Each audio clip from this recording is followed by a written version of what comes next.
हमारे पौराणिक काल के इतिहास में शक्तिशाली देवों, योद्धाओं, ऋषि मुनि और गंधर्वों का उल्लेख मिलता है और उतना ही महत्व हर युग में रहे मौजूद राक्षसों, असुरों और दैत्यों का भी है। शायद अगर ये ना होते तो इतिहास भी कुछ और ही होता।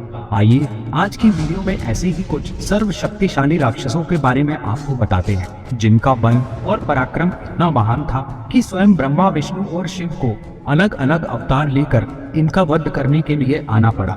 आप सबका हमारे चैनल पर स्वागत है। सनातन धर्म और इससे जुड़े पौराणिक इतिहास के रोचक किस्से और कहानियां जानने के लिए हमारे चैनल को सब्सक्राइब करें। आइए चलते हैं वीडियो की ओर। मेघनाद वह रावण का सबसे श्रेष्ठ पुत्र था। उसने भगवान शिव की तपस्या कर उनसे अचूक तामसी माया का वर प्रदान किया था। उसने ब्रह्मा जी से वरदान में ब्रह्मशीर्ष अस्त्र प्रदान किया था। तामसी माया के द्वारा वह आकाश में बादलों के बीच अपने आप को अदृश्य कर लेता था। तभी उसको परास्त करना बहुत कठिन होता था।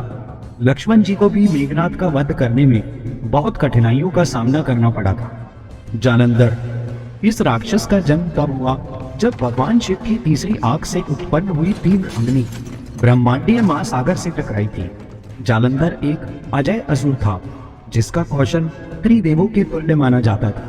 वह इतना शक्तिशाली था कि भगवान विष्णु द्वारा चलाई गई कुमुद की गदा के प्रहार से भी उसको कोई असर नहीं हुआ था। उसने सभी देवों को परास्त कर समस्त दुनिया पर कब्जा कर लिया था।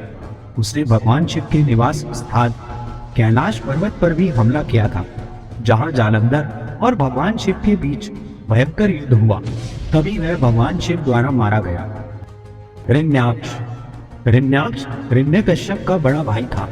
यह असुर इतना शक्तिशाली था कि इसने संपूर्ण पृथ्वी को अपने हाथ से उठाकर दूर ब्रह्मांड में फेंक दिया था। भगवान विष्णु ने वराह अवतार लेकर उसके साथ युद्ध कर हिरण्याक्ष का वध किया था, जो कई वर्षों तक चला था। दुर्गमासुर यह रुरुस राक्षस का पुत्र था। इसका वध स्वयं पार्वती माता ने किया था। इसने अपने पिता की मृत्यु के प्रतिशोध में दुर्गा ऋषियों के चारों वेगों को चुरा लिया था, क्योंकि उसको लगता था कि उसके पिता की मृत्यु दैवीय हस्तक्षेप से हुई है। समस्त ऋषि जिनका नेतृत्व स्वयं इंद्रदेव कर रहे थे, उसी दौरान इंद्रदेव उससे वह वेग वापस लेने गए। तभी भीषण युद्ध हुआ, जहां इंद्रदेव को भी उसने परास्त किया था।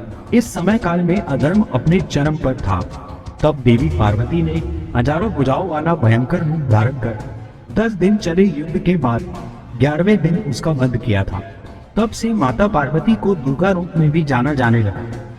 महिषासुर उसने इंद्र सहित बाकी समस्त देवों के साथ एक महायुद्ध कर सब देवों को परास्त किया था। यह युद्ध कई 100 वर्षों तक चला था। इस युद्ध में महिषासुर ने इन सभी देवों की शक्तियों को भी छीन लिया था। साथ ही इसने तीनों लोगों सहित इंद्रदेव के साम्राज्य अमरावती पर भी कब्जा कर लिया था। तब त्रिदेवों की संयुक्त शक्ति से देवी अंबिका प्रकट हुई और उसी समय देवी अंबिका ने अपनी तलवार से उसका शीश धड़ से अलग कर उसका वध किया।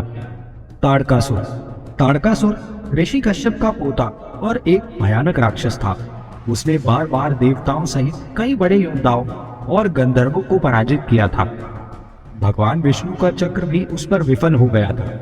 ताड़कासुर ने ब्रह्मा जी की घोर तपस्या कर उनसे 2 वरदान मांगे, जिसमें पहला उसने सबसे शक्तिशाली होने का वरदान मांगा और दूसरा वरदान यह कि मेरी मृत्यु केवल वही कर पाएगा जो भगवान शिव से उत्पन्न हुआ हो। यह वर प्राप्ति के बाद उसने घोर अन्याय किया। उसका वध करने के लिए कार्तिकेय जी का जन्म हुआ और कार्तिकेय जी द्वारा ही ताड़कासुर का वध हुआ। रावण रामायण में वर्णित समस्त राक्षसों और दैत्यों में रावण ही त्रेता युग का सर्वोच्च शक्तिशाली राक्षस था, जिसका विनाश करने के लिए भगवान विष्णु को मानव रूप श्री राम के रूप में धरती पर अवतरित होना पड़ा। वह तीनों लोगों पर विजय प्राप्त कर चुका था। रावण ने अकेले ही संपूर्ण वानर सेना को भी परास्त किया था। हनुमान जी और लक्ष्मण जी पर भी रावण युद्ध में हावी हुआ था।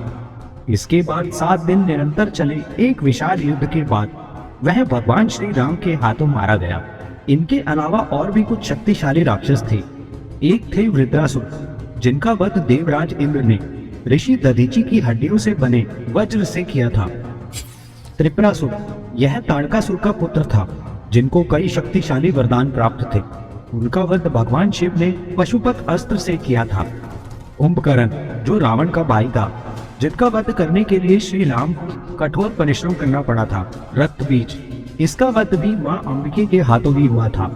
ऐसे कई और राक्षस भी थे जिनका उल्लेख हमारे इतिहास में मिलता है। अब हमारा आज का वीडियो देखने के लिए आप सबका बहुत बहुत धन्यवाद। अगर आपको ये वीडियो पसंद आया है तो एक लाइक कर हमें प्रोत्साहित कीजिएगा। जय श्री राम।